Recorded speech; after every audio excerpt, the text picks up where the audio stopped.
Hello students, good morning. चलिए start करते हैं वेक्टर का अगला लेक्चर। आज हम इस लेक्चर में प्रॉब्लम प्रैक्टिस करेंगे, है ना। जो भी प्रीवियस लेक्चर में हम सीखे हैं कंसेप्ट को, है ना, आज उसी के ऊपर हम प्रॉब्लम प्रैक्टिस करेंगे। चलिए स्टार्ट करते हैं क्वेश्चन से। क्वेश्चन देखिए क्या है। Let A equals to 2i plus 3j minus 6k, then find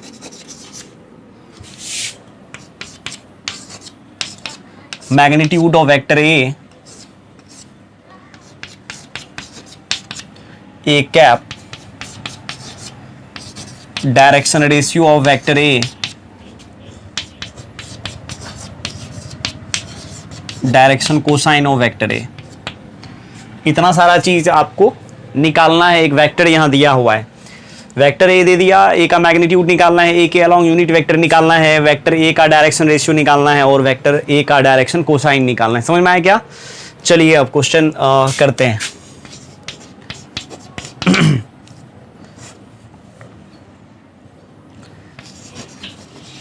given देखिए क्या है। Vector A equals to 2i plus 3j minus 6k, vector A का मैग्नीट्यूड निकालना है एक नंबर में।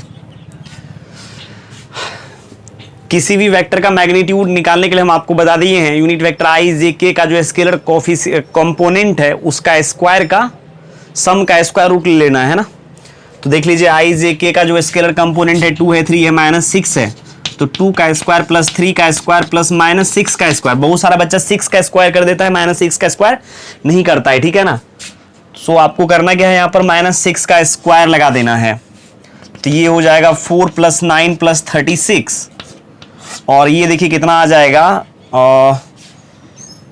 ये हो जाएगा 13 प्लस 36, दिस इज 49, और ये हो जाएगा क्या, 7। ठीक है, चलिए आगे निकालते हैं। अब ए के अलोंग यूनिट वेक्टर मेरे को निकालना है। ए के अलोंग यूनिट वेक्टर मतलब ए कैप। किसी भी वेक्टर के अलोंग यदि आपको यूनिट वेक्टर निकालना रहे तो क्या करते हैं हम, कैसे निकालते हैं, उस वेक्टर में उसी के मैग्नीट्यूड से डिवाइड लगा देते हैं। ठीक है, तो वेक्टर देखिए यहां पर दिया हुआ क्या है, 2 इंटू यूनिट वेक्टर आई plus 3 into unit vector J minus 6 into unit vector के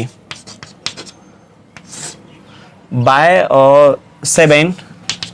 ठीक है, तो ये हो जाएगा क्या, 2/7 इंटू यूनिट वेक्टर आई plus 3/7 into unit vector J minus 6/7 into unit vector के। समझ में आया क्या? मतलब ए कैप भी हम निकाल लिए, ए का मैग्नीट्यूड भी निकाल लिए। अब डायरेक्शन रेशियो ऑफ वेक्टर ए निकालना है मेरे को। डायरेक्शन रेशियो किसी वेक्टर का हम आपको बता दिए, डायरेक्शन रेशियो ऑफ वेक्टर ए, जो गिवन वेक्टर है उसी का स्केलर कंपोनेंट उस वेक्टर का डायरेक्शन रेशियो कहलाता है। ठीक है, तो गिवन वेक्टर देखिए यही तो है।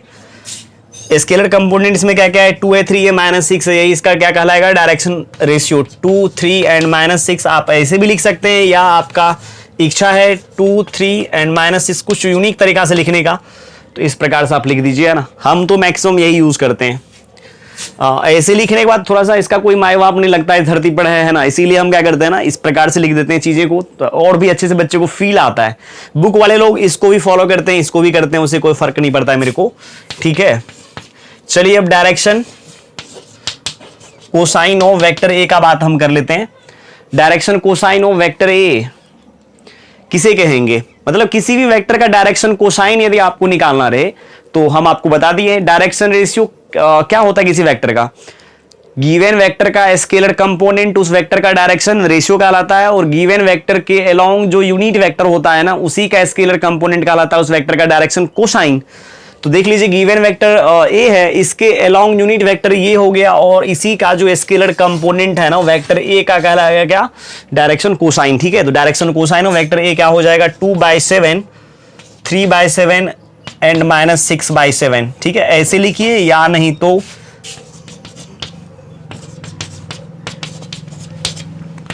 ठीक है। अब एक चीज आप नोट में लिख लीजिए, ठीक है, हम भूल गए थे कल लिखाने के लिए, आप लिख लीजिए, कल टाइम ही नहीं था। Direction cosine of X axis direction cosine of Y axis, direction cosine of Z axis, X axis का डायरेक्शन कोसाइन। तो सबसे पहले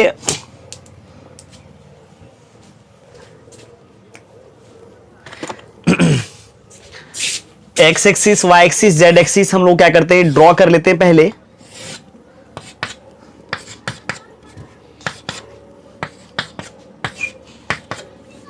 एक्स एक्सिस के अलोंग यूनिट वेक्टर क्या होता है, एक्स एक्सिस के along unit vector, X axis के अलोंग यूनिट वेक्टर आई, वाई एक्सिस के अलोंग यूनिट वेक्टर क्या होता है, unit vector J, and Z axis के अलोंग यूनिट वेक्टर क्या होता है, यूनिट वेक्टर के। समझ में आया क्या? हम आपको बता दिए किसी वेक्टर के अलोंग जो यूनिट वेक्टर होता है ना, उसका स्केलर कंपोनेंट उस वेक्टर का डायरेक्शन कोसाइन कहलाता है। तो आप देख सकते हैं यहां पर इस वेक्टर के अलोंग जो यूनिट वेक्टर, मतलब एक्स एक्सिस के अलोंग जो यूनिट वेक्टर है वो क्या है, आई कैप। तो आई कैप को हम लोग क्या क्या लिख सकते हैं, 1 इंटू आई कैप प्लस 0 इंटू जे कैप प्लस 0 इंटू के कैप। तो चूंकि ये तो है यूनिट वेक्टर, तो इसका देखिए डायरेक्शन कोसाइन क्या हो जाएगा, आई जे के का स्केलर कंपोनेंट 1 0 0। अच्छा चलिए, जे वेक्टर को हम क्या लिख सकते हैं, जे को लिख सकते हैं क्या, 0 इंटू यूनिट वेक्टर आई प्लस 1 इंटू यूनिट वेक्टर जे प्लस 0 इंटू यूनिट वेक्टर के। और इसका डायरेक्शन कोसाइन यदि मेरे को लिखने के लिए बताया दिया जाए तो क्या लिखेंगे हम, स्केलर कंपोनेंट ऑफ आई जे के। ठीक है, तो आ जाएगा क्या, 0 1 0। ओके, फिर चलिए यूनिट वेक्टर के का यदि मेरे को स्केलर कंपोनेंट मतलब इसको यदि अच्छे फॉर्म में लिखना चाहते हैं, हम यही कंपोनेंट फॉर्म में लिखना चाहते हैं। ठीक है, क्या लिखेंगे, 0 इंटू यूनिट वेक्टर आई प्लस 0 इंटू यूनिट वेक्टर जे प्लस 1 इंटू यूनिट वेक्टर के। और इसका देख लीजिए डायरेक्शन कोसाइन क्या आ जाएगा, 0 0 एंड 1। समझ में आया क्या? इसका मतलब एक्स एक्सिस के अलोंग यूनिट वेक्टर आप देख लीजिए यूनिट वेक्टर आई होता है। तो पहले हम यूनिट वेक्टर आई के कंपोनेंट से स्टार्ट करेंगे लिखना, 1 0 0। फिर direction cosine of Y axis के अलोंग देख लीजिए यूनिट वेक्टर है जे। तो पहले यूनिट वेक्टर आई का कंपोनेंट, उसके बाद जे का कंपोनेंट, उसके बाद के का कंपोनेंट। इसमें आई भी नहीं है, के भी नहीं था, इसीलिए इसका 0 0 हो गया। उसके बाद देखिए क्या, 0 0 and 1।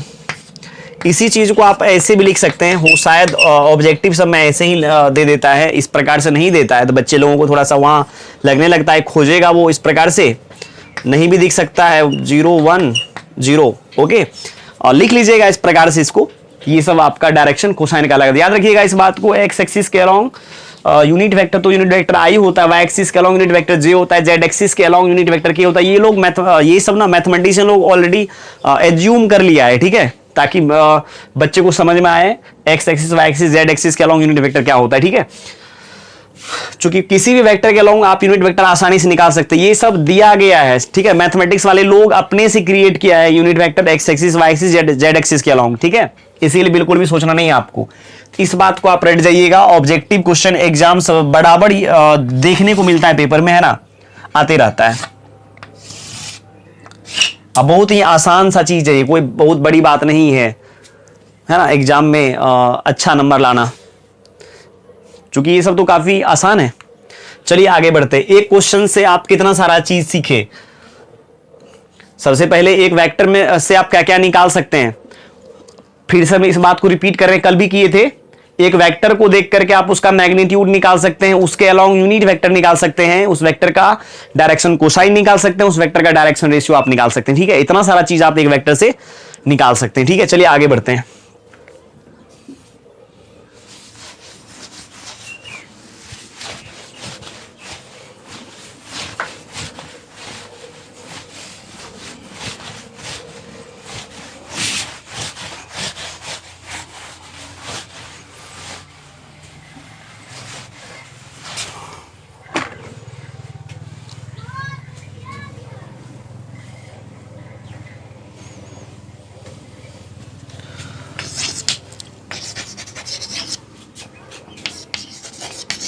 Find the direction cosine of the vector of the vector 3i plus 4j minus 12k। अच्छा इसमें देखिए डायरेक्शन रेशियो निकालने के लिए नहीं बोला गया है ना, हम निकालने के लिए दे देते हैं। एंड ऑल्सो फाइंड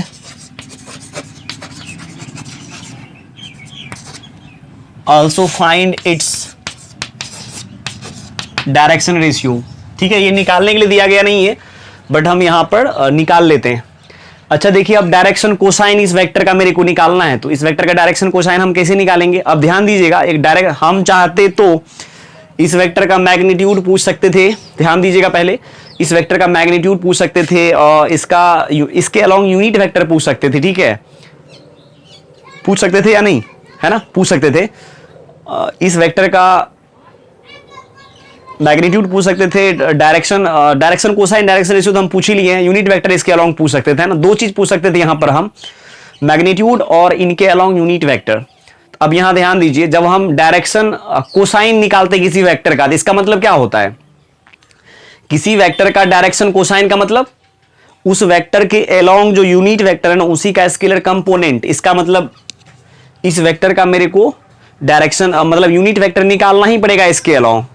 तो नहीं भी पूछे, यदि डायरेक्शन कोसाइन पूछ लिए, इसका मतलब समझ लीजिए यूनिट वेक्टर तो आपसे पक्का पूछा ही गया है। ठीक है, तो इसमें बिल्कुल भी आपको घबराने वाली बात नहीं है कि इसका वैल्यू हम कैसे निकालें।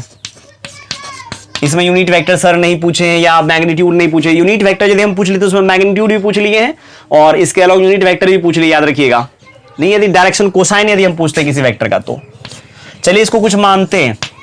इसको मान लेते हैं वेक्टर आर मान लेते हैं। ठीक है, वेक्टर आर मान लेते हैं। इसको क्या है, 3 इंटू यूनिट वेक्टर आई plus 4 into unit vector J minus 12 into unit vector के।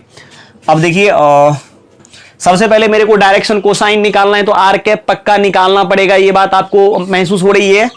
ठीक है, तो चलिए आर कैप निकालने के लिए पहले मेरे को आर का मैग्नीट्यूड चाहिए, 3 का स्क्वायर प्लस 4 का स्क्वायर प्लस माइनस 12 का स्क्वायर, सबका सम का स्क्वायर रूट। ये हो जाएगा 9, ये हो जाएगा 16, ये हो जाएगा 144 और कुल मिला के देखा जाए तो 169 हो जाएगा और ये हो जाएगा क्या, 13 वेक्टर आर का मैग्नीट्यूड। अब देखिए जैसे आर कैप मेरे को निकालना है, आर कैप का मतलब vector R by vector R का मैग्नीट्यूड। अब आप फास्ट हो जाइए थोड़ा सा, ठीक ना। और वेक्टर आर देखिए दिया हुआ है 3 इंटू यूनिट वेक्टर आई plus 4 into unit vector J minus 12 into unit vector के बाय कितना, 13। और अब हम थोड़ा सा इसको और भी आगे बढ़ा देते हैं। आर कैफ इक्वल्स टू क्या हो जाएगा, 3/13 इंटू यूनिट वेक्टर आई plus 4/13 into unit vector J minus 12/13 into unit vector के। अब ये निकल गया, ठीक है ना। अब चलिए ये क्या है, आर कैफ क्या है बताइए। R cap is a unit vector along vector are, आप जानते हैं ना। और आप जानते हैं किसी भी वेक्टर का यदि आपको डायरेक्शन कोसाइन निकालना दे तो उस वेक्टर के अलोंग जो यूनिट वेक्टर होता है ना, उसी का स्केलर कंपोनेंट उस वेक्टर का डायरेक्शन कोसाइन होता है। ध्यान दीजिएगा यहां पर। तो अब हम क्या करने वाले हैं यहां पर, और डायरेक्शन कोसाइन निकालने वाले हैं वेक्टर आर का। चलिए डायरेक्शन कोसाइन वेक्टर आप मेरे को बता सकते हैं क्या क्या आएगा। तो यूनिट वेक्टर इसके अलोंग, वेक्टर आर के अलोंग यूनिट वेक्टर यही है, तो इसी का स्केलर कंपोनेंट ये और ये और ये, इस वेक्टर का डायरेक्शन कोसाइन कहलाएगा 3/13, 4/13 एंड माइनस 12/13। समझ में आया क्या, ये हो गया इस वेक्टर का डायरेक्शन कोसाइन। एक चीज और ध्यान दीजिएगा यहां पर, अब जो हम क्वेश्चन लिखने वाले हैं ना, काफी अच्छा क्वेश्चन है। एक चीज और आपको पता चलना चाहिए, यदि किसी वेक्टर का डायरेक्शन कोसाइन आपको दिया हुआ है, ठीक है, यदि किसी वेक्टर का डायरेक्शन कोसाइन आपको दिया हुआ है, इससे आपको क्या पता चलती है, उस वेक्टर के अलोंग यूनिट वेक्टर आपको पता है। समझ में आया क्या। यदि किसी वेक्टर का डायरेक्शन कोसाइन आपको दिया हुआ है तो आप ये समझ जाइए कि उस वेक्टर के अलोंग जो यूनिट वेक्टर है वो पता है आपको। और यदि किसी वेक्टर का डायरेक्शन रेशियो दिया हुआ है तो आपको ये पता चल होना चाहिए वो वेक्टर आपको पता है, क्योंकि उसी वेक्टर का स्केलर कंपोनेंट आपको उस वेक्टर का डायरेक्शन रेशियो कहलाता है। समझ में आया क्या। चलिए डायरेक्शन रेशियो बताते हैं इस वेक्टर का। डायरेक्शन रेशियो वेक्टर आर कितना हो जाएगा, 3, 4 एंड माइनस 12। अब जैसे देखिए क्वेश्चन है क्या, if direction ratio of a vector R is, अच्छा यही ले लेते हैं ना, 3 4 माइनस 12, देन फाइंड वेक्टर आर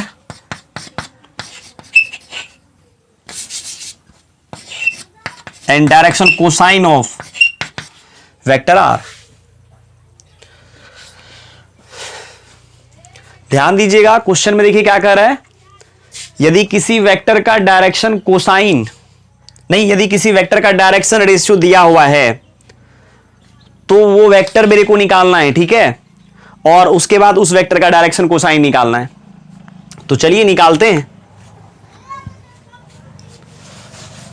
कोई दिक्कत नहीं है।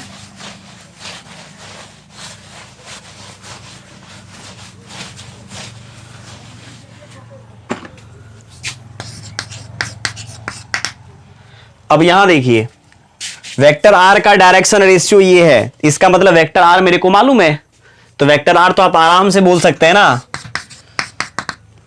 चूंकि आप जानते हैं किसी वेक्टर का स्केलर कंपोनेंट ही उस वेक्टर का डायरेक्शन रेशियो कहलाता है। अभी स्केलर कंपोनेंट दिया हुआ है, अब मेरे को वेक्टर लिखना है, तो इसमें आई, इसमें जे, इसमें के से मल्टीप्लाई कर लीजिए और ऐड कर लीजिए। तो चलिए ठीक है, लिख लेते हैं 3 इंटू यूनिट वेक्टर आई plus 4 into unit vector J minus 12 into unit vector के, वेक्टर लिखा गया। अब जब मेरे को वेक्टर पता चल गया तो अब निकालना क्या है, डायरेक्शन कोसाइन। तो अब क्या करेंगे, इसके अलावा यूनिट वेक्टर निकाल लेंगे, उसी का स्केलर कंपोनेंट लिख लेंगे, हम निकल जाएगा आराम से। तो चलिए निकालते हैं, ऐसे यहां निकाला हुआ तो है ही एक्चुअली, फिर भी हम निकाल लेते हैं। तो वेक्टर आर का मैग्नीट्यूड अभी निकाले हैं, जस्ट कितना आया था 13, आर कैप निकाले हैं, vector R by vector R का मैग्नीट्यूड, तो ये आया 3 इंटू यूनिट वेक्टर आई प्लस 4 इंटू यूनिट वेक्टर जे plus minus 12 into unit vector के, बाय देखिए कितना आ गया 13, तो ये आ जाएगा 3/13 इंटू यूनिट वेक्टर आई plus 4/13 into unit vector J minus 12/13 into unit vector के, ये निकल गया आर कैप। तो direction cosine of vector R कितना हो जाएगा, direction cosine of vector R हो जाएगा क्या, 3/13, 4/13 एंड माइनस 12/13। देखिए यहां से एक रिजल्ट अभी हम निकालने वाले हैं, इसीलिए हम ऐसा किए हैं, ठीक है ना। अभी देखिए यदि किसी वेक्टर का डायरेक्शन, यदि आपको एक और क्वेश्चन ले लेते हैं तो आपको ज्यादा कंसेप्ट आएगा। चलिए यहां से पहले इधर मिटाते हैं, फिर आपको आइडिया आएगा।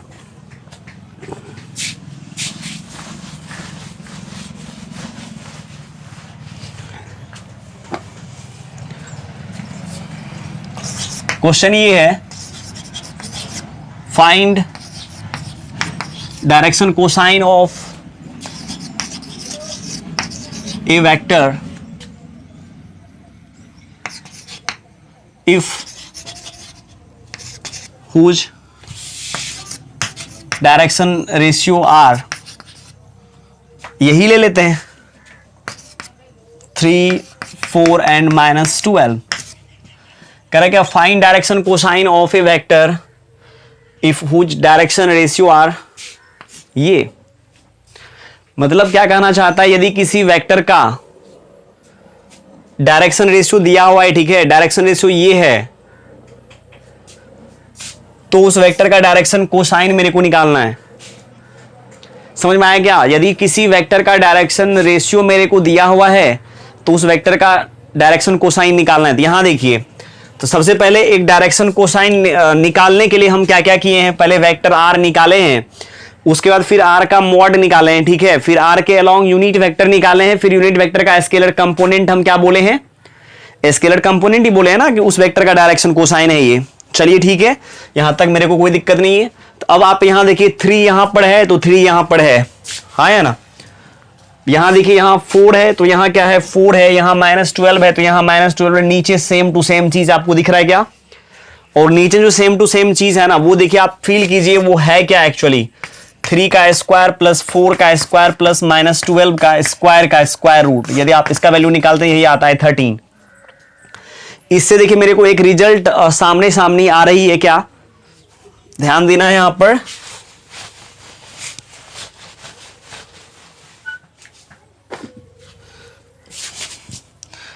रिजल्ट ये आया सामने सामनी,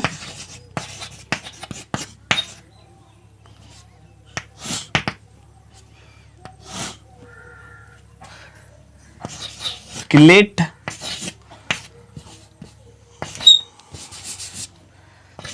ABC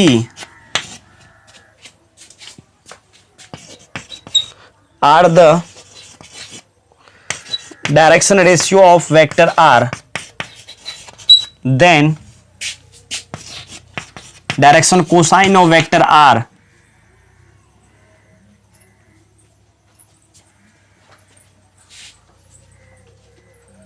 ओहो इज यहां भी इज होगा, ठीक है ना।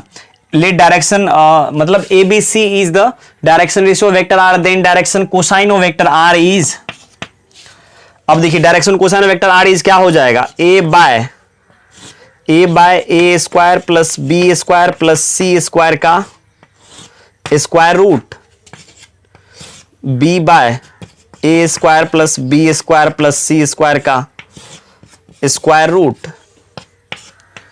C by A square plus B square plus C square का स्क्वायर रूट। मतलब क्या, सबसे पहले निकालना यदि रहे आपको डायरेक्शन कोसाइन निकालना है, डायरेक्शन रेशियो यदि गिवन रहता है तो आप क्या कीजिए, तीनों का स्क्वायर का सम निकाल करके उसका स्क्वायर रूट निकाल के बगल में रख लीजिए, ठीक है ना, और सब में डिवाइड लगा दीजिए, डायरेक्शन कोसाइन निकल जाएगा। जैसे देखिए यहां पर अब मेरे को निकालना है यहां पर direction cosine, direction cosine equals to क्या हो जाएगा, 3 बाय देख लीजिए तीनों का स्क्वायर का सम का स्क्वायर रूट निकालें तो कितना आया 13, तो 3 by 13, 4 by 13 and minus 12 by 13 हो गया, कहानी खत्म इसकी। अब आपसे कुछ भी दिया जाए है ना, जैसे कोई भी क्वेश्चन दिया जाएगा तो इतना नहीं करना पड़ेगा, बस इस रिजल्ट को आप रट जाइए या नहीं तो समझ लीजिए, क्या दिक्कत है, समझने में क्या जाता है मेरा। अभी देख लीजिए ना वेक्टर, अब यदि चाहते हैं आप इसका चलिए एक्सप्लेनेशन सर आप कर दीजिए तो चलो हम कर सकते हैं, कोई दिक्कत नहीं है, ऐसे एक्सप्लेनेशन आपको समझ में आ भी जाएगा। तो एक्सप्लेनेशन देखिए यहां पर कि वेक्टर आर यहां क्या हो जाएगा, जब उसका डायरेक्शन रेशियो दिया हुआ है इसका मतलब वेक्टर आर हो जाएगा a into unit vector i plus b into unit vector j plus c into unit vector k, ठीक है। और आर कैप कितना हो जाएगा, a into unit vector i plus b into unit vector j plus c into unit vector k by magnitude मतलब a square plus b square plus c square का square root, हाँ है ना। अब सबको अलग अलग कर लेते हैं, a बाय, अच्छा एक चीज आप याद रखिएगा, चलिए खैर कोई बात नहीं बाद में बोल देंगे हम, अभी बहुत बार आएगा ये, a square plus b square plus c square का square root into unit vector i plus b by a square plus b square plus c square का square root into unit vector j plus c by a square plus b square plus c square का square root into unit vector k।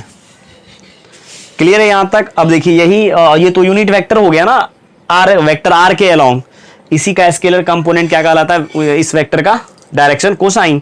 अभी देख लीजिए यही आया है ना, तो इतना हम करेंगे तब निकालेंगे, इससे बढ़िया जब मेरे को रिजल्ट पता है कि यदि वेक्टर का डायरेक्शन कोसाइन निकालना रहे और डायरेक्शन रेशियो दिया हुआ रहे तो आराम से ये वाला कंसेप्ट लगा लेंगे।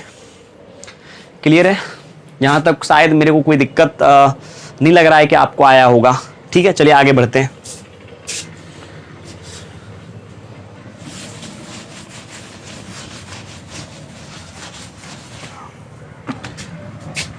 क्वेश्चन में है कि let direction ratio of vector R is 1 2 3,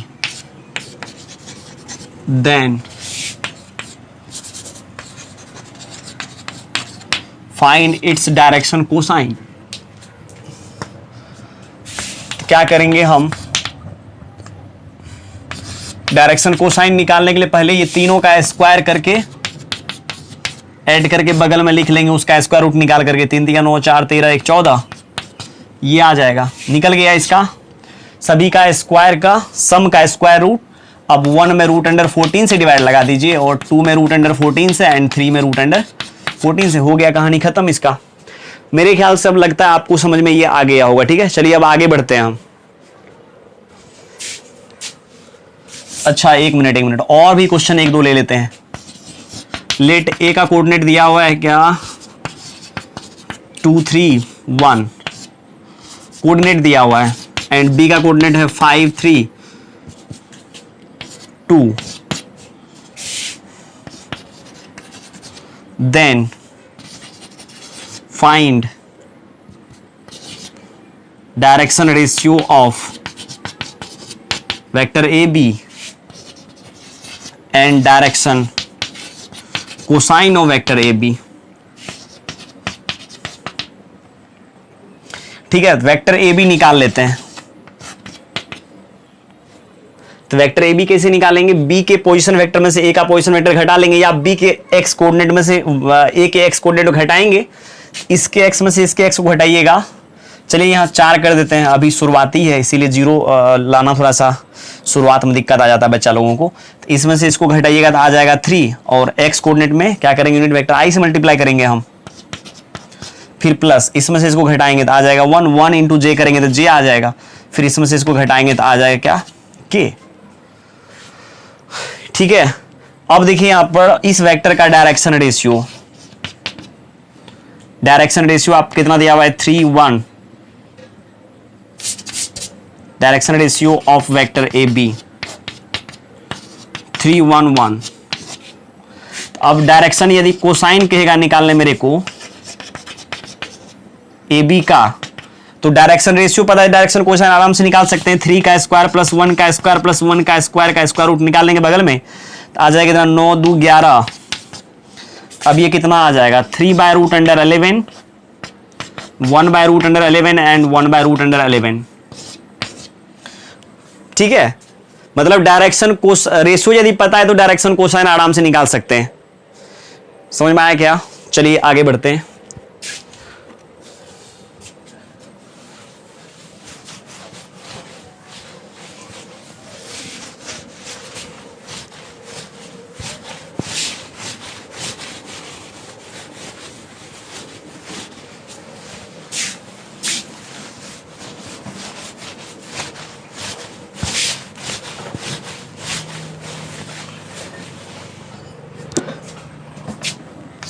देखिए क्वेश्चन में है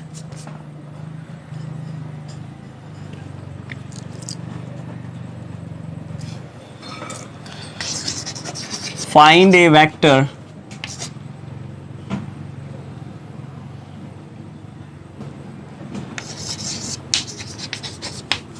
इन direction of vector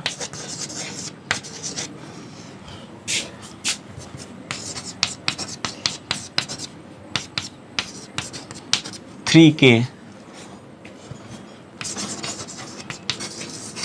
having magnitude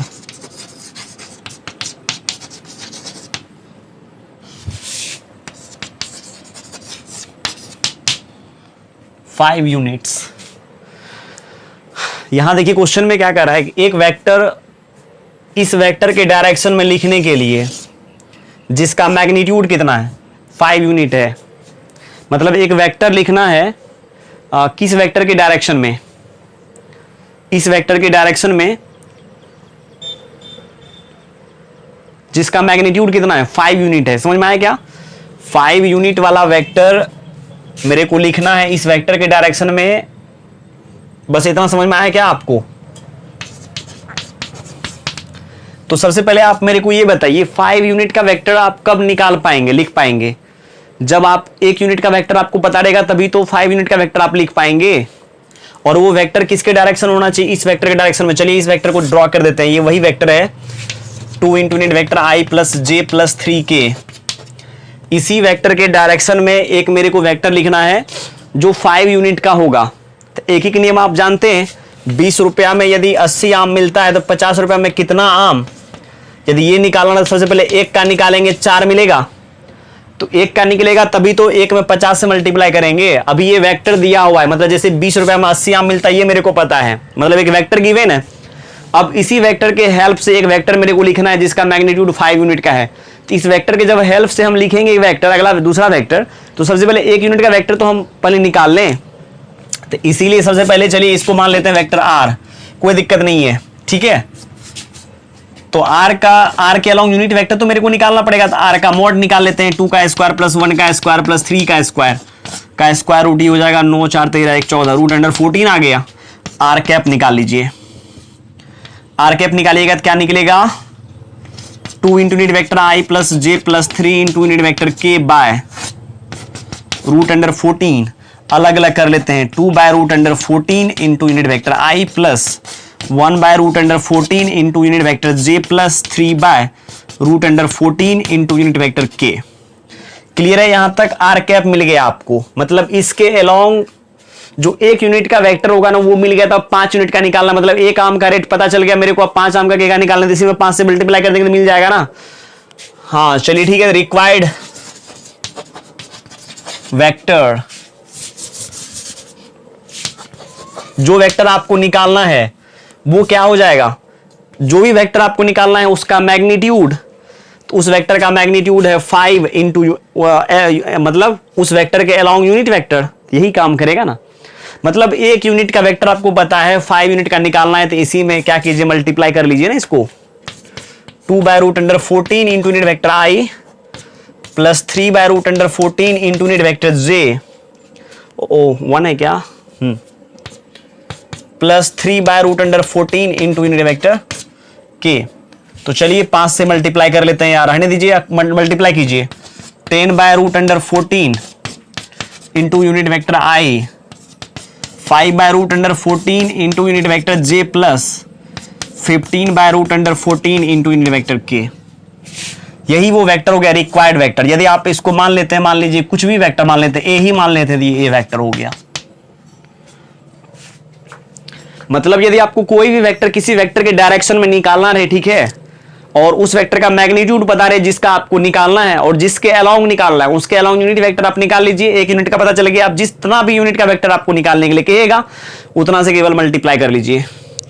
जैसे इसमें क्वेश्चन में कह रहा था क्या कि एक वेक्टर लिखना है इस वेक्टर के डायरेक्शन में जिनका मैग्नीट्यूड 5 यूनिट है। सबसे पहले क्या कि हम 1 यूनिट का वेक्टर निकाल ली उसी डायरेक्शन में, ठीक है। 1 यूनिट का वेक्टर मेरे को मिल गया, ये वेक्टर है। अब इसी में 5 यूनिट का वेक्टर मेरे को निकालना है, 5 से मल्टीप्लाई कर देंगे। 10 यूनिट का गाता निकालने, 10 से मल्टीप्लाई करते, 20 यूनिट का गाता निकालने, 20 से मल्टीप्लाई करते, क्योंकि 1 यूनिट का वेक्टर मेरे को पता है। समझ में आया क्या? चलिए आगे बढ़ते हैं।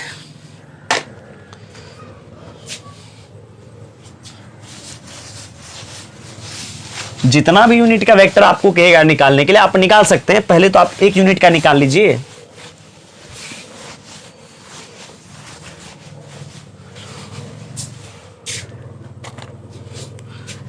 एक क्वेश्चन में है if direction ratio of vector R is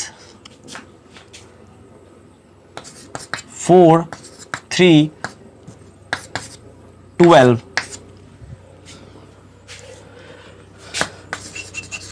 find a vector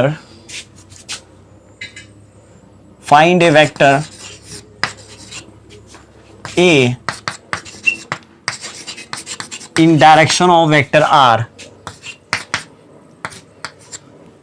Find a vector A in direction of vector R if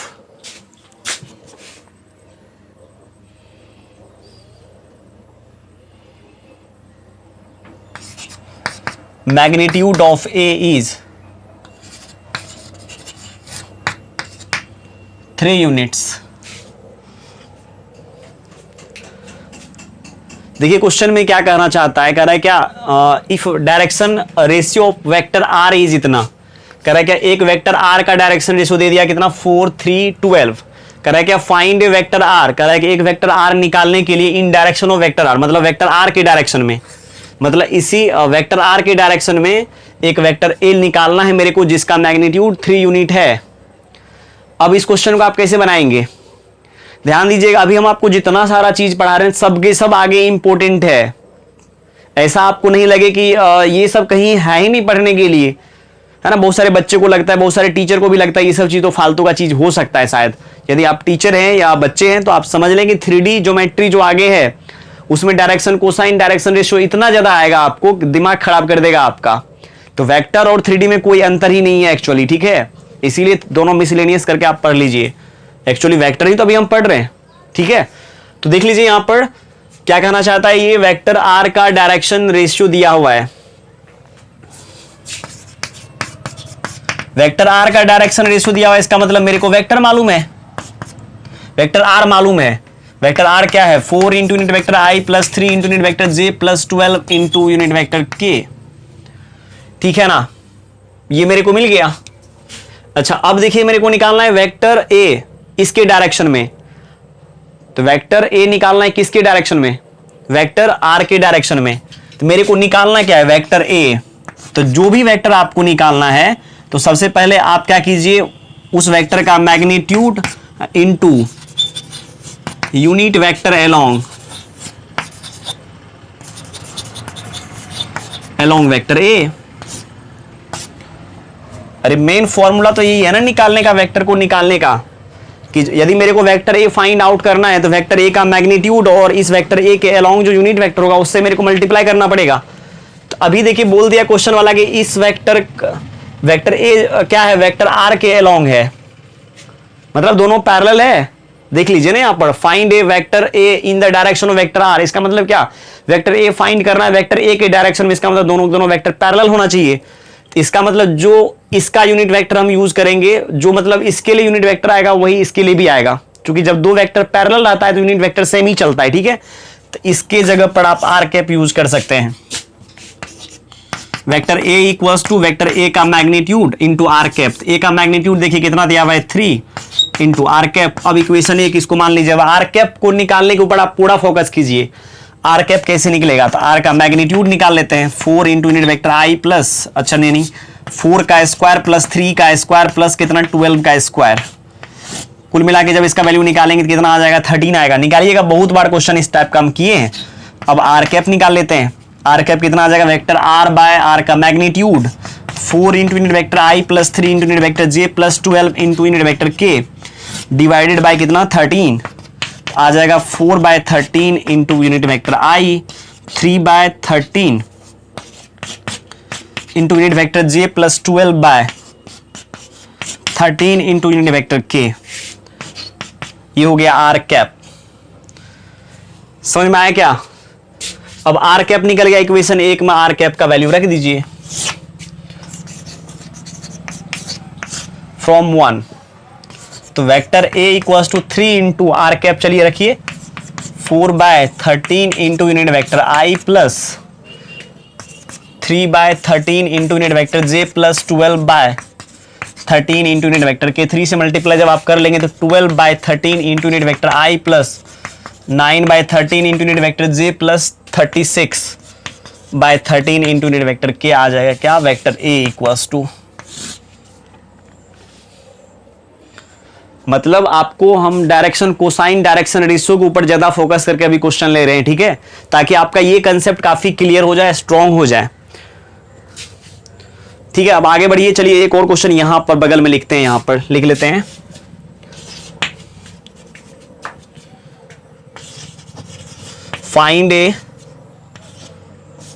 find a vector A in direction of vector r if direction cosine of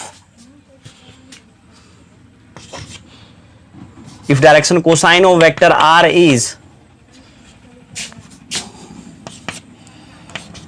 1 by root 3 minus 1 by root 3 and 1 by root 3,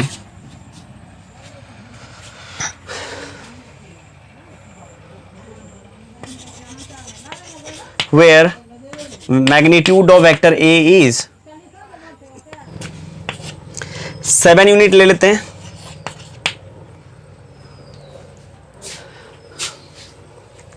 अब यहां देखिए question में क्या कहना चाहता है, कह रहा है कि find a vector A in direction of vector R if direction cosine of vector R is इतना,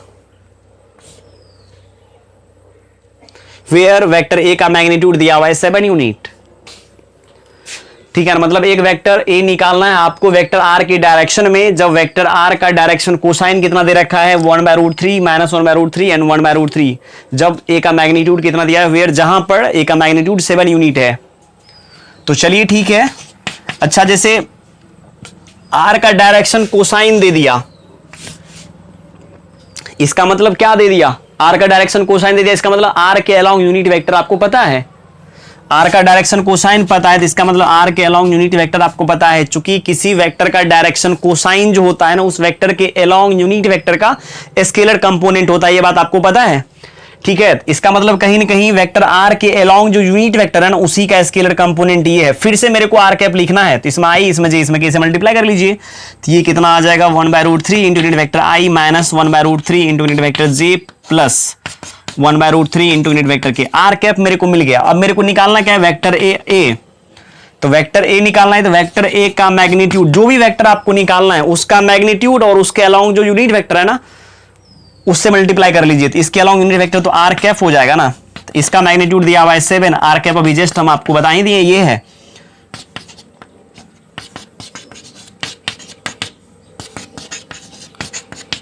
आप चाहे तो √3 कॉमन भी कर सकते हैं, ये हो जाएगा आई माइनस जे प्लस के। बस हो गया, वेक्टर लिख लिए। काफी प्रैक्टिस करना पड़ेगा आपको ये सब के ऊपर, जितना भी प्रॉब्लम आज हम लगा रहे हैं। ठीक है, इसका आप लोग अच्छे से प्रैक्टिस कीजिएगा। और बहुत बार देखिए, एक टाइप का 50 क्वेश्चन बनाने से बढ़िया है कि एक क्वेश्चन को ही हम क्यों नहीं 50 बार बनाए। यदि आप एक टाइप के क्वेश्चन को 50 बार, मतलब एक टाइप के 50 क्वेश्चन का बनाते हैं, तो इससे बढ़िया है कि आप क्या कीजिए, एक ही क्वेश्चन को 50 बार बनाइए, बहुत सारा चीज आप पे क्लियर हो जाएगा। ये मेरा ओपिनियन है, ठीक है, और मेरा मानना भी है, और 100% ये सही भी है। ठीक है, आप स्टूडेंट होंगे, आप मेरे जितना प्रॉब्लम नहीं लगाए होंगे लाइफ में। ठीक है, हम आपको बता देते हैं। अब जितना सारा प्रॉब्लम अभी हम आपको बताएं, इसी को जैसे इसको आप बनाइएगा 1 2 बार 3 बार। यदि एक बार में समझ में आ गया तो मेरे को कोई दिक्कत नहीं है, समझ में, ऐसे हम पढ़ाई नहीं इस प्रकार से, आपको एक बार में समझ में आना चाहिए। मान लीजिए समझ में नहीं आया, फिर से इसी को बना लेंगे। तब वेक्टर का डायरेक्शन रेशियो दिया हुआ है, तो इसका मतलब वेक्टर का डायरेक्शन रेशियो दिया है। इस बात से आपको क्या पता चलता है, मेरे को वेक्टर पता है। चूंकि डायरेक्शन रेशियो यदि किसी वेक्टर का दिया हुआ है, इसका मतलब उस वेक्टर का स्केलर कंपोनेंट मेरे को पता है। ठीक है, स्केलर कंपोनेंट पता है, जब मन करेगा तब वेक्टर लिख लेंगे ना। आई जे के से तो केवल मल्टीप्लाई करना है, सस्ता में है ना। आई के जे के महंगा थोड़ी ना मिलता है, सस्ता है, ये फ्री में मिलता है। तो इसमें आई, इसमें जे, इसमें के से मल्टीप्लाई करेंगे तो वेक्टर आर मेरे को मिल जाएगा। और वेक्टर ए निकालना था, वेक्टर आर के डायरेक्शन में। जो भी कंसेप्ट है वो तो आप जानते ही हैं, कैसे कैसे हम आपको बताएं। चलिए आगे बढ़ते हैं आप।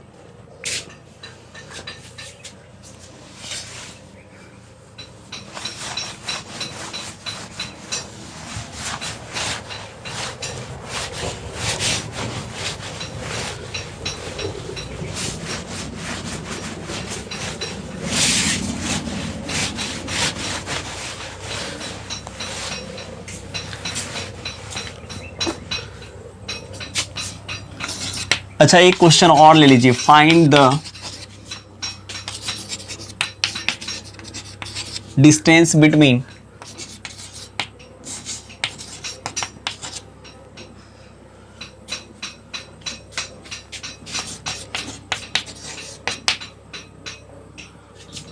पॉइंट्स A to B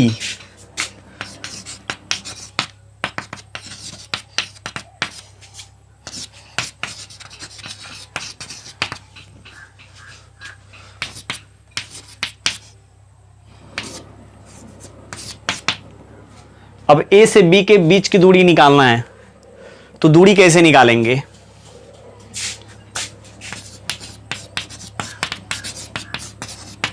आपको हम बता दिए ए से बी के बीच की दूरी कैसे निकालते हैं। इसके एक्स में से इसके एक्स को घटाइए, 7 - 2 का स्क्वायर कीजिए, फिर इसके एक्स में से इसके एक्स को 2 - 5 का होल स्क्वायर करेंगे, 1 - 7 का होल स्क्वायर का स्क्वायर रूट। ये आ जाएगा क्या 25 25, ये आ जाएगा 3 3 जा 9, ये कितना आ जाएगा 6 36 आ गया, 9 6 15, 5 20, 3 2 5 1 6।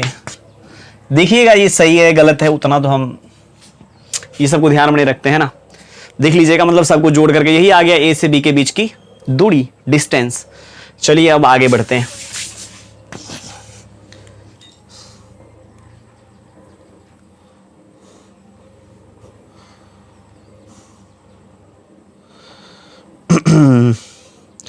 find a unit vector in the direction of resultant of the vector.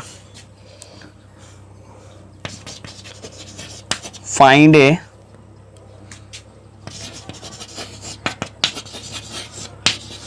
unit vector in the direction of the resultant of the vectors.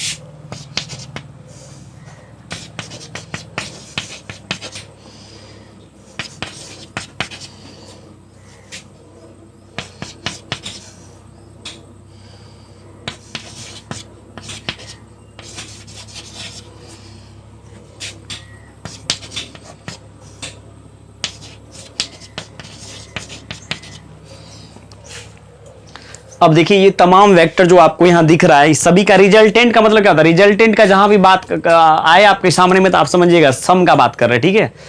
तो ये तमाम वेक्टर का सम के अलोंग यूनिट वेक्टर आपको निकालना है। तो यदि आपका इच्छा है तो ठीक है, तो ये सबको आप ऐड करके एक वेक्टर आर मान लीजिए। मतलब ये सबका एडिशन को वेक्टर आर मान लेते हैं, मतलब रिजल्टेंट वेक्टर को ही आर मान लेते हैं हम, क्या दिक्कत है। तो ये सब का सम निकालेंगे तो कैसे निकालते हैं हम लोग सम? चलिए पहले एक बार तो हम इसको कॉपी करना चाहते हैं।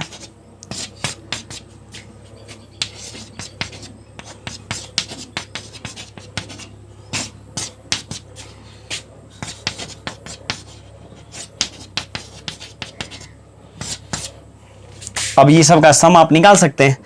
i प्लस 2i प्लस आई कितना आ जाएगा? 4i। यहां देखिए माइनस जे प्लस जे कैंसिल हो गया, प्लस 2j। यहां देखिए प्लस 3k माइनस 2k कितना आ जाएगा? प्लस के, इधर से माइनस 2k मतलब माइनस के आ जाएगा, ठीक है। वेक्टर आर निकल गया। अब इसके अलोंग आर मेरे को आर कैप निकालना है, बस आप इतना समझ जाइए। तो आर का मॉड तो निकालना पड़ेगा ना, तो कितना आ जाएगा? 4 का स्क्वायर प्लस 2 का स्क्वायर प्लस माइनस 1 का स्क्वायर का स्क्वायर रूट आ जाएगा 16 प्लस 4 प्लस 1 मतलब root under 19। R cap vector R by vector R का मैग्नीट्यूड, तो ये आ जाएगा 4 into unit vector I plus 2j minus K by root under 19।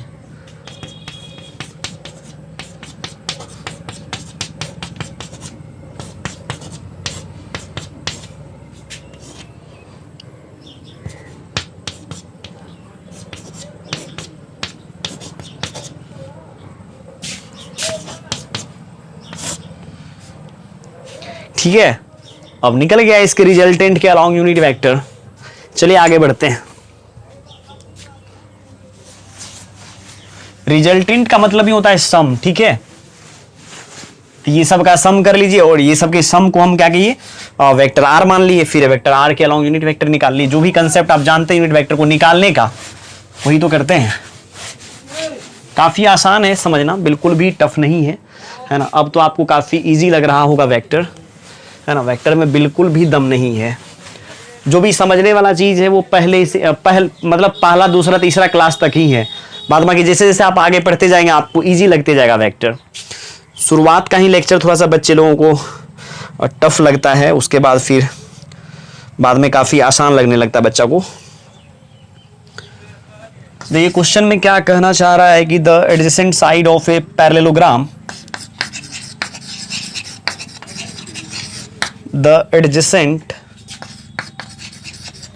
sides of a parallelogram are represented by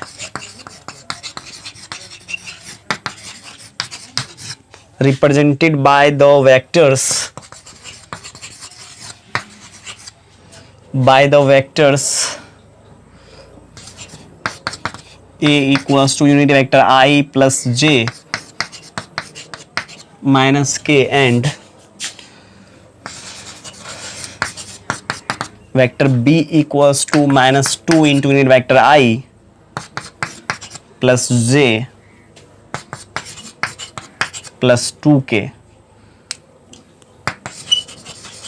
find unit vectors, find unit vectors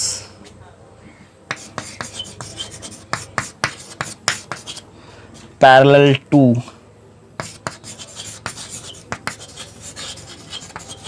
the diagonals of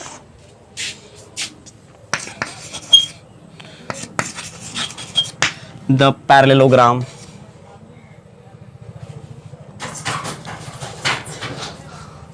देखिए यहाँ question में क्या करना चाहता है कि the adjacent sides of a parallelogram are represented by the sides इतना and इतना। कह रहा find unit vectors parallel to the diagonals of the parallelogram. कह रहा है क्या इसके डायगोनल्स के अलोंग जो यूनिट वेक्टर होगा ना उसको आपको निकालना है। मतलब डायगोनल का जो पैरेलल है, पैरेलल का मतलब क्या, मतलब इसके डायगोनल के पैरेलल जो यूनिट वेक्टर है ना वो कह रहा है निकालना है। ऐसे भी यूनिट वेक्टर क्या होता है, किसी वेक्टर के पैरेलल ही होता है। यदि जिस वेक्टर के अलोंग आपको यूनिट वेक्टर के निकालने के लिए वो हमेशा दोनों पैरेलल होता है। तो पहले आप डायगोनल वेक्टर फाइंड आउट कर लीजिए, ठीक है ना। उसके बाद क्या कीजिएगा, उसके डायगोनल के अलोंग क्या करना है, यूनिट वेक्टर निकाल लेना है, बस हो गया। तो चलिए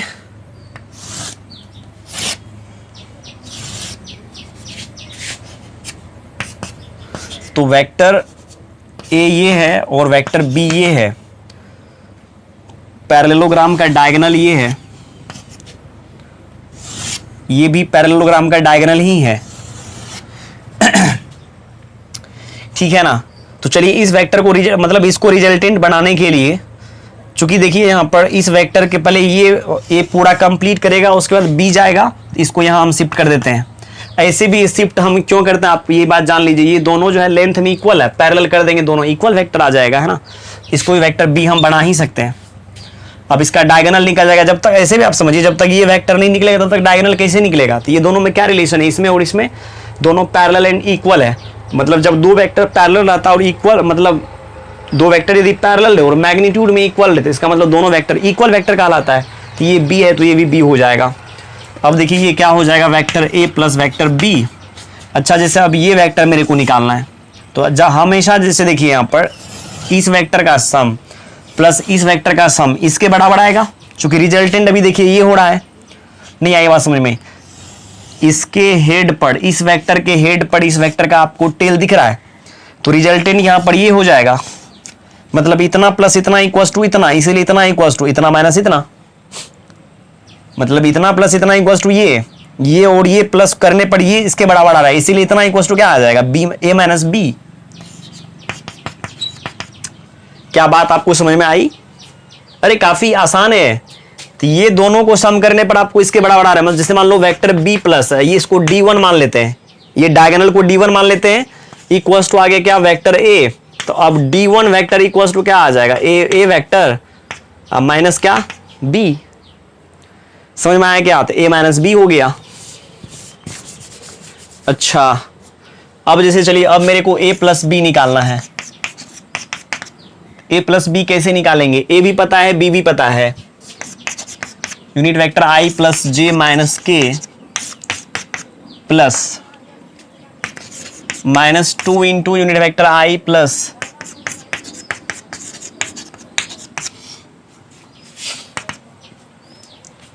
ठीक है। इसमें से इसको घटाएंगे, आ जाएगा क्या माइनस आई, फिर आ जाएगा +2j और आ जाएगा प्लस के। ए प्लस बी निकल गया। अब इसके अलोंग यूनिट वेक्टर यदि आपको निकालना रहे तो ए प्लस बी का मॉड आपको तो निकालने के लिए आता है, -1 का स्क्वायर प्लस 2 का स्क्वायर प्लस 1 का स्क्वायर का स्क्वायर रूट, ये हो जाएगा √6।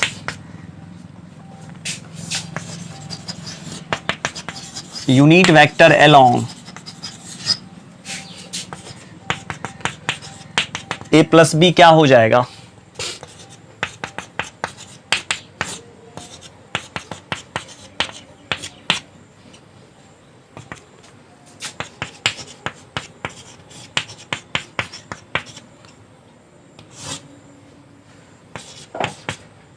यही आएगा ना, इसमें इसी के मैग्नीट्यूड से आप डिवाइड कर लीजिए, -1/√6 इंटू यूनिट वेक्टर आई प्लस 2/√6 इंटू यूनिट वेक्टर जे प्लस 1/√6 इंटू यूनिट वेक्टर के। अब जैसे मान लीजिए a माइनस बी आप निकाल सकते हैं आराम से, आई प्लस जे माइनस के, फिर यहां -2 इंटू यूनिट वेक्टर आई प्लस जे माइनस प्लस 2k। ठीक है, a माइनस बी निकल जाएगा। अब a माइनस बी के अलावा आप आराम से यूनिट वेक्टर निकाल सकते हैं। अब इसके ऊपर टाइम वेस्ट करने से बिल्कुल मतलब टाइम बर्बाद करना हुआ है ना, तो चलिए हम अगला क्वेश्चन ट्राई करते हैं इसी में।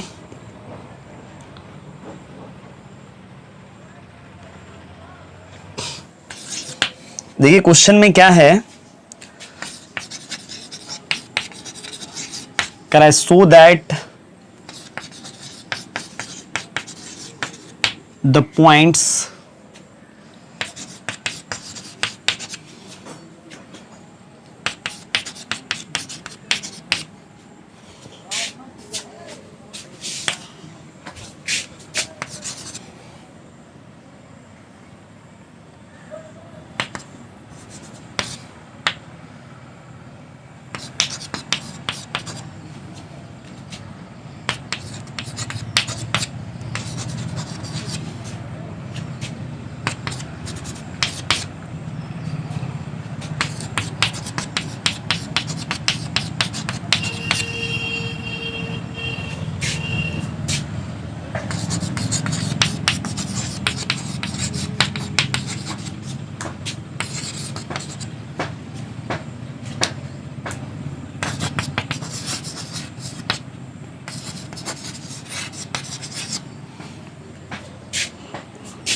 कह रहा है कि आप प्रूव्ड करने के लिए ये पॉइंट जो है ना किसी राइट एंगल ट्रायंगल का वर्टिसेस है। सबसे पहले तो आपको एक गंदा सा ट्रायंगल खींचिए, ठीक है, मतलब आपको जो भी आता है, जिस प्रकार से भी ट्रायंगल आपको ड्रॉ करने आता है, ठीक है ना, उस प्रकार से आप एक ट्रायंगल ड्रॉ कर लीजिए। काफी बकवास सा ट्रायंगल।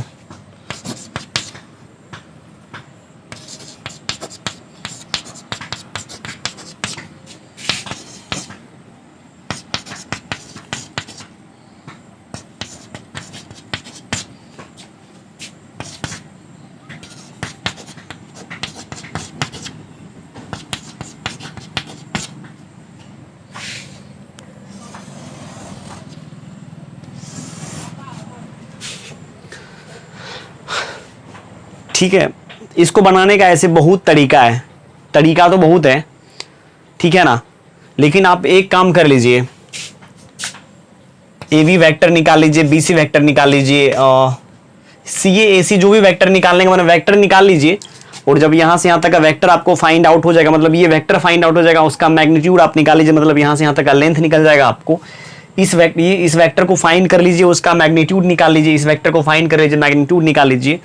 अब मैग्नीट्यूड आप जैसे ही निकाल लेंगे, बड़ा छोटा आपको साइड दिखने लगेगा, बड़ा का स्क्वायर कीजिएगा, दो छोटा का स्क्वायर कीजिएगा, यदि छोटा दो का स्क्वायर बड़ा के स्क्वायर के सम के बड़ा आ गया तो समझ जाएंगे राइट एंगल ट्रायंगल का वर्टिसेस है ये सब। तो चलिए ए बी वेक्टर निकालते हैं। ए बी वेक्टर क्या हो जाएगा, इसमें से इसको घटाएंगे तो आ जाएगा -i, इसमें से इसको घटाएंगे, ध्यान दीजिएगा, इसमें से इसको घटाएंगे तो -2j, और इसमें से इसको घटाएंगे तो -6k। ठीक है, तो अब यहाँ से ए बी का मैग्नीट्यूड भी हम क्या करते हैं, निकाल लेते हैं। तो ए बी का मैग्नीट्यूड हो जाएगा -1 का स्क्वायर प्लस -2 का स्क्वायर प्लस -6 का स्क्वायर का स्क्वायर रूट, ये हो जाएगा 1 + 4 + 36 है ना 41 √41। अब निकाल लेते हैं B C vector, B C निकाल लेते हैं। बी में से इसको घटाएंगे तो आ जाएगा 3i, में से i जाएगा तो 2i बचेगा, इसमें से इसको घटाएंगे तो -j बचेगा, इसमें से इसको घटाएंगे तो +k बचेगा, है ना। अब बी सी का मॉड निकाल लेते हैं, 2 का स्क्वायर प्लस -1 का स्क्वायर प्लस 1 का स्क्वायर, 4 + 1 + 1 तो ये आ जाएगा क्या √6।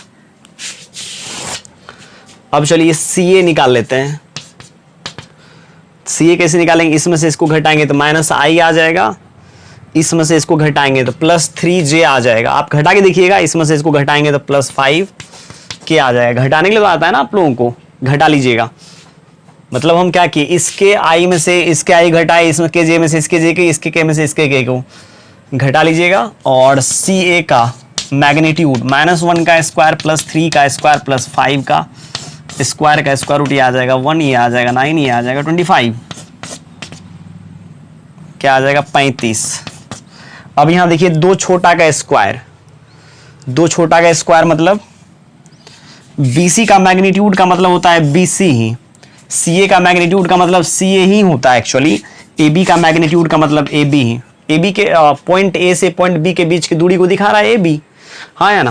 तो अब यहाँ देखिए मेरे को क्या मिला, BC का स्क्वायर प्लस CA का स्क्वायर, देखिए कितना आया, BC का स्क्वायर प्लस CA का स्क्वायर मतलब √6 का स्क्वायर और प्लस √35 का स्क्वायर, तो ये आ जाएगा 6 और ये कितना आ जाएगा 35, तो ये आ जाएगा 41। तो क्या इसको हम बोल सकते हैं BC AB का स्क्वायर, देख लीजिए AB का स्क्वायर की जगह तो 41 आएगा AB का square.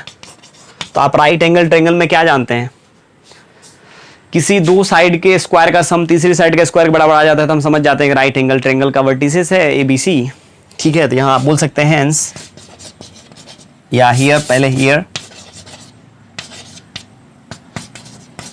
BC square plus CA square equals to AB square. So points A, B and C are the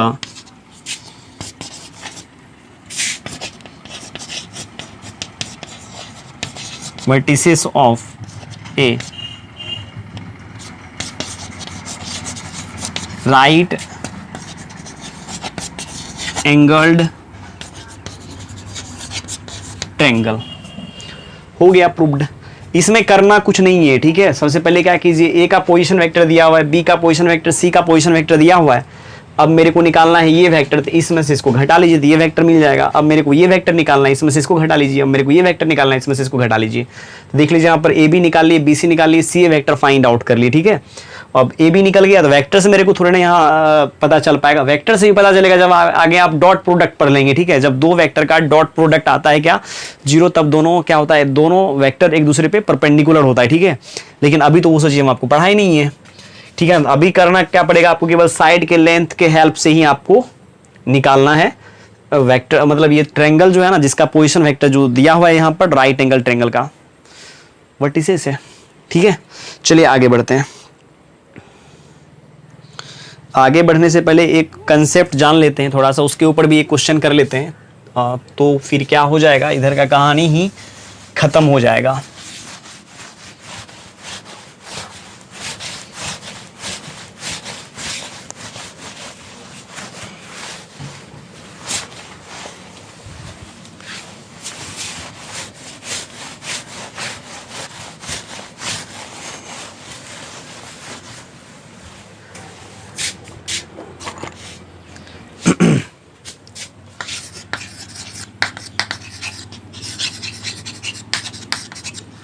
section formula,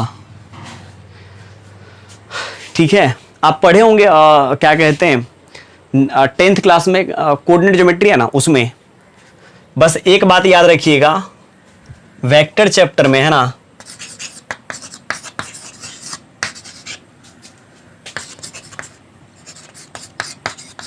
याद रखिएगा वेक्टर चैप्टर में वेरिएबल वेक्टर हमेशा हम लोग आर को मान करके चलते हैं, वेक्टर आर को। अब वेरिएबल वेक्टर किसे बोलते हैं ध्यान दीजिएगा, जैसे आप जानते हैं x, y, z, यदि किसी पॉइंट का कोऑर्डिनेट है तो इस पॉइंट का पोजीशन वेक्टर क्या होता है, x into unit vector i plus y into unit vector j plus z into unit vector k। जैसे x, y, z वेरिएबल मतलब कोऑर्डिनेट को रिप्रेजेंट करता है, वेरिएबल पॉइंट के कोऑर्डिनेट को रिप्रेजेंट करता है, ठीक है। उसी प्रकार से ये vector x into unit vector i plus y into unit vector j plus z into unit vector k एक वेरिएबल वेक्टर को रिप्रेजेंट करता है। मतलब जैसे आप लोग जैसे इसका आप यूज करते हैं ना क्वेश्चन में, उसी प्रकार से इसका भी यूज होता है। और इसी चीज को हम लोग क्या करते हैं, वेक्टर आर मान लेते हैं। जहां कहीं भी वेक्टर आर आप मतलब मेरे जो हम लिखते हैं, ठीक है, यदि हम कहीं भी वेक्टर आर लिखते हैं और ये बोलते हैं कि वेरिएबल वेक्टर है वेक्टर आर, आप समझ जाइएगा, vector r equals to x into unit vector I plus y into unit vector J plus z into unit vector k का पक्का हम बात किए हैं, ठीक है। तो याद रखिएगा सबसे पहले इंटरनल डिवीजन,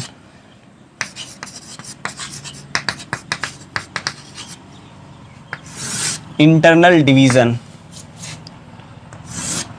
मान लीजिए यहां पॉइंट ए है, इसका पोजीशन वेक्टर ए है, और यहां पॉइंट बी है और इसका पोजीशन वेक्टर बी है, और इसी जगह पर कहीं पॉइंट एक आर है जिसका पोजीशन वेक्टर आर है। आर है तो इसका मतलब वेरिएबल पॉइंट ये है, कोई जरूरी नहीं है आर जो है यहां ही है, ये फिक्स पॉइंट नहीं, ये दोनों फिक्स है।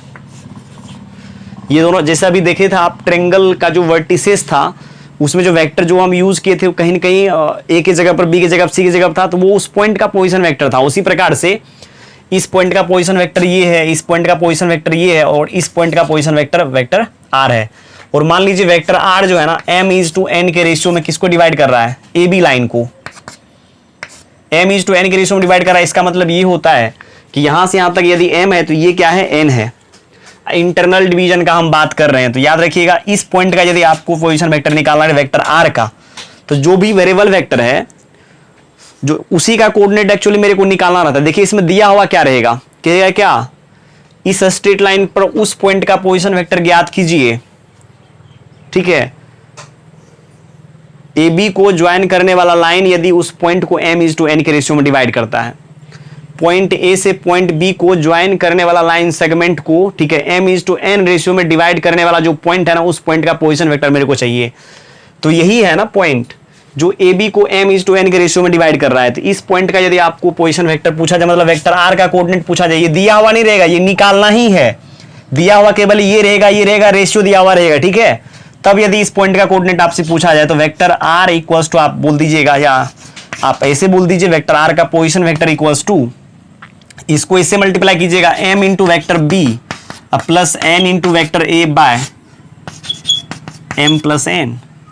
जैसे आप लोग 10th क्लास में पढ़े हैं, a का कोऑर्डिनेट यदि x1, y1 रहे, और यहाँ p का कोऑर्डिनेट यदि x, y रहे, और यहाँ देखिए c का कोऑर्डिनेट यदि x2, y2 रहे, या b का कोऑर्डिनेट यदि x2, y2 रहे, तो पॉइंट p का और ये m इज टू n के रेशियो में यदि डिवाइड करता है ना, तो हम कैसे लिखते हैं कोऑर्डिनेट ज्योमेट्री में, इसके इस पॉइंट के कोऑर्डिनेट को इसको इससे मल्टीप्लाई करते हैं, mx2 plus nx1 by m plus n।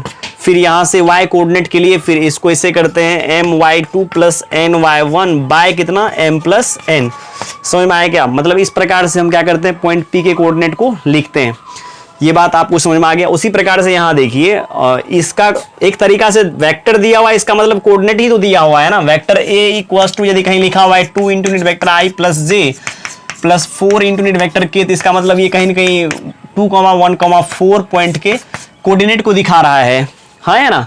तो वही बात है, केवल आपको ये समझना है कि इस पॉइंट का पोजीशन वेक्टर यदि ये है तो इसका मतलब यहाँ का कोऑर्डिनेट आपको पता है, ठीक है। बस वेक्टर आर का पोजीशन वेक्टर यही हो जाएगा। इस वेक्टर में m से मल्टीप्लाई कीजिएगा, इस वेक्टर में n से मल्टीप्लाई कीजिएगा, नीचे उसके रेशियो को ऐड कर लीजिएगा। अब चलिए जैसे मिड पॉइंट, इफ इतना इज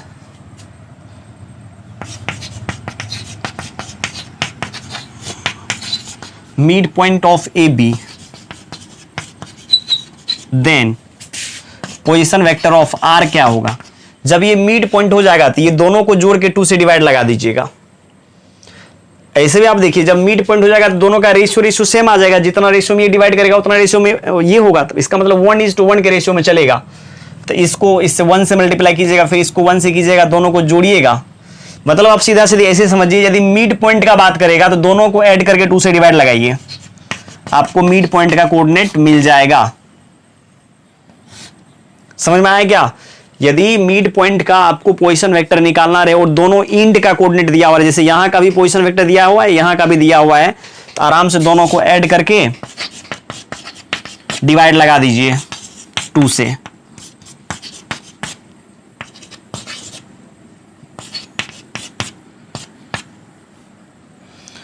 दोनों को ऐड करके 2 से डिवाइड लगा दीजिए।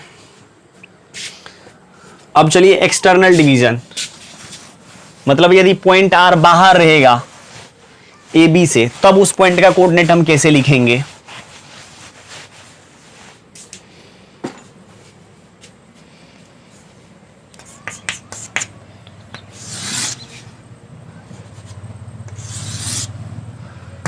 यहां ए है, इस पॉइंट का पोजीशन वेक्टर ए है, यहां बी है, इस पॉइंट का पोजीशन वेक्टर बी है, और यहां है आर, इस पॉइंट का पोजीशन वेक्टर आर है। जहां भी आप आर देखिए समझ जाइएगा वेरिएबल वेक्टर है, उसी को तो मेरे को फाइंड आउट करना है। तो यहां से यहां तक का रेशियो m है और यहां से यहां तक का रेशियो n है। तो यदि एक्सटर्नल डिवीजन का भी बात करेगा ना, तो आप बनाइए हमेशा फिगर इंटरनल डिवीजन का ही। समझ में आया क्या? यदि एक्सटर्नल डिवीजन का भी बात करें ना क्वेश्चन में, तो आप इंटरनल डिवीजन का ही बनाइए फिगर। पॉइंट आर को अंदर में ही लीजिए, रटने का याद करने का तरीका है ये, ठीक है।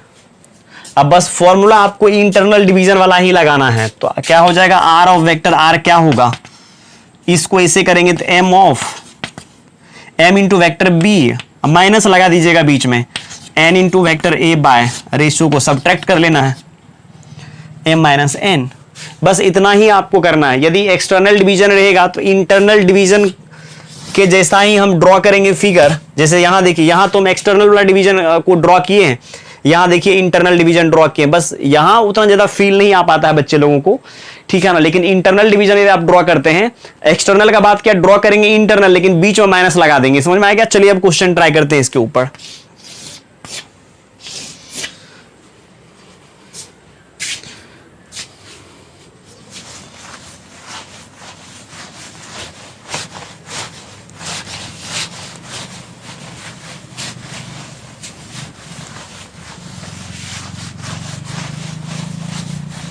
ये सब 10th में बच्चा लोगों को पढ़ाता है, तो बिल्कुल भी टीचर लोगों को पढ़ाने में दिक्कत नहीं आता है, ठीक है। क्योंकि बच्चा का कंसेप्ट पहले से ही उतना अच्छा हो जाता है अंडर 10th तक में कि यहाँ कम करना पड़ता है टीचर सबको।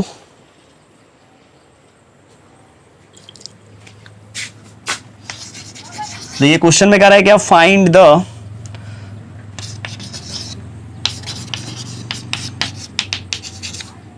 position vector, find the position vector of the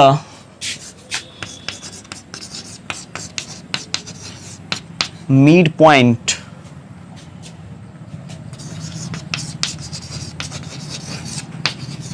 of the vector,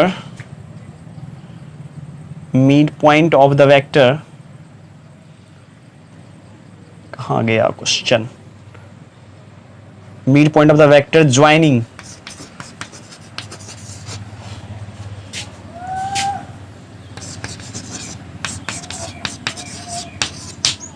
the points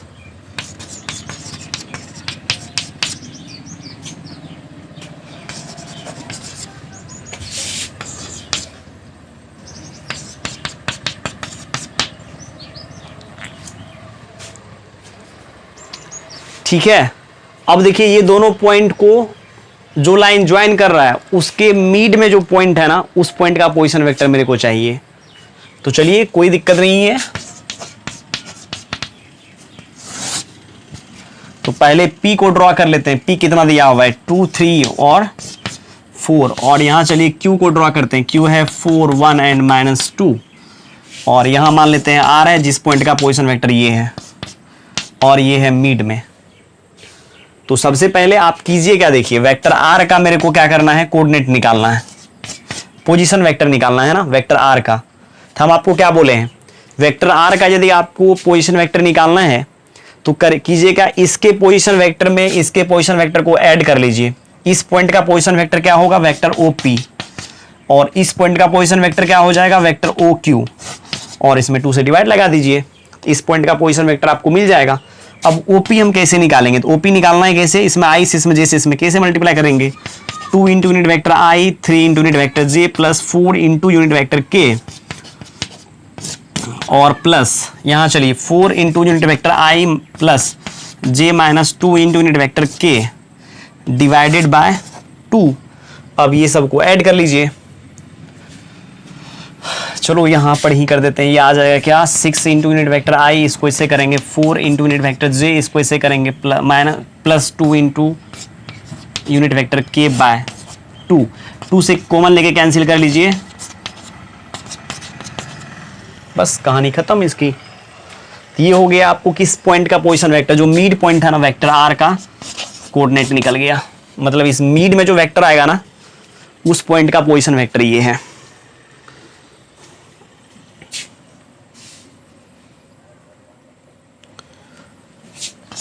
देखिए क्वेश्चन है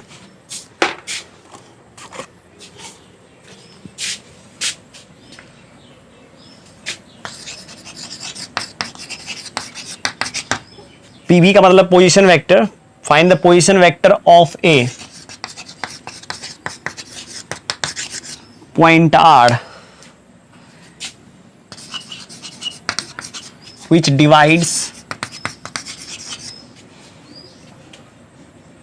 which divides the line segment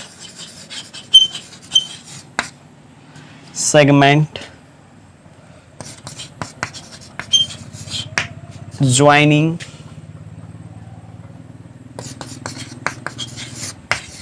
points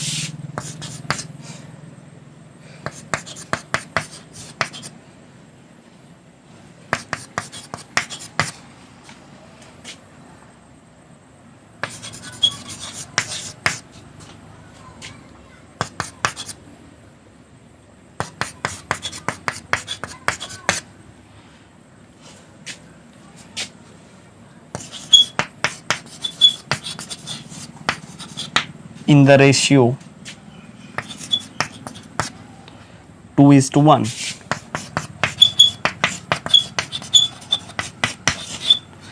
Internally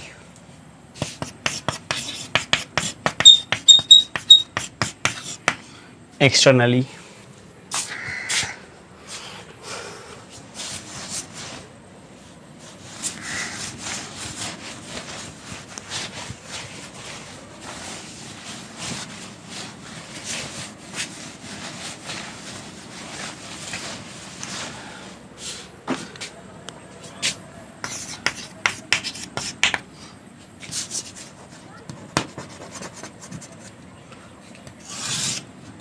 तो पहले तो आप क्या कीजिए, फिगर बना लीजिए, ठीक ना।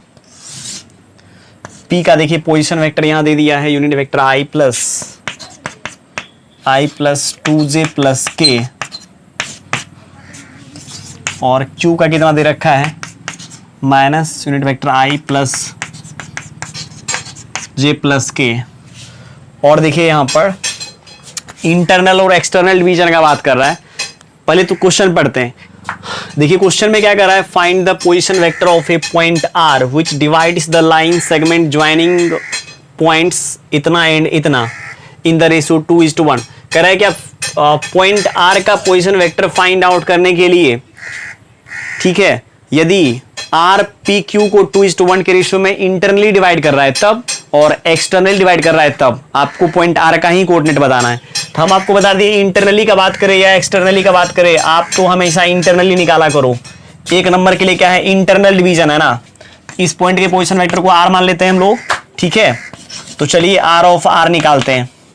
आर ऑफ आर क्या हो जाएगा, इसको इससे मल्टीप्लाई करेंगे ना, इसको इससे करेंगे तो 2 into minus into unit vector आई प्लस जे प्लस कितना के, और 1 से इसको करेंगे तो 1 इंटू कितना आ जाएगा यूनिट वेक्टर आई प्लस 2j प्लस के बाय 2 + 1, तो -2 इंटू यूनिट वेक्टर आई प्लस 2 इंटू यूनिट वेक्टर जे प्लस 2 इंटू यूनिट वेक्टर के, और इसको इससे करेंगे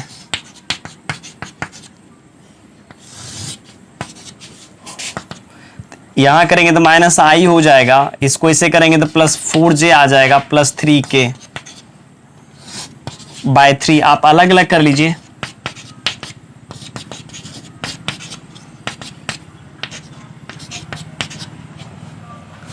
ये हो गया किस पॉइंट का पोजीशन वेक्टर, आर का।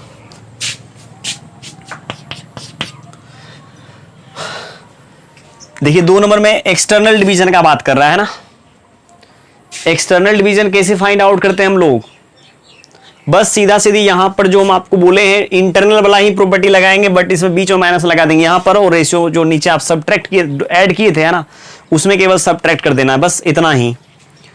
तो क्या हो जाएगा ये 2 इंटू माइनस यूनिट वेक्टर आई प्लस जे प्लस के, और यहां देखिए 1 इंटू ओ माइनस लगेगा, यहां पर केवल माइनस लगा देना है। इंटरनल डिवीजन में ही क्या करेंगे, माइनस लगा देंगे तो एक्सटर्नल डिवीजन मेरे को फाइंड आउट हो जाएगा। इसका वैल्यू आप निकाल सकते हैं आसानी से, -2 इंटू यूनिट वेक्टर आई प्लस 2 इंटू यूनिट वेक्टर जे प्लस 2 इंटू यूनिट वेक्टर के माइनस यूनिट वेक्टर आई -2 into unit vector J minus unit vector के, ये हो जाएगा -3 इंटू यूनिट वेक्टर आई, ये और ये कैंसिल हो जाएगा, प्लस यूनिट वेक्टर के, ये हो जाएगा एक्सटर्नल डिवीजन। यदि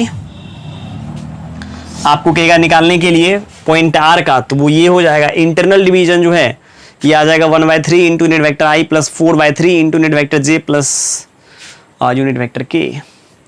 चलिए स्टूडेंट्स, आज कहानी को यहीं खत्म करते हैं, है ना। एनसीईआरटी 10.2 उसको आप क्या कीजिएगा, कर लीजिएगा। अब हम अगला लेक्चर में एनसीईआरटी पहले 10.2 का डिस्कशन कर लेंगे। 10-15-20 मिनट लगेगा टाइम करने में, चूंकि ये लेक्चर तो 1.5 घंटा का बना बना के हम डालते हैं। उसके बाद फिर हम नया कंसेप्ट डॉट प्रोडक्ट का बात करेंगे, ठीक है। चलिए, थैंक यू, बाय बाय।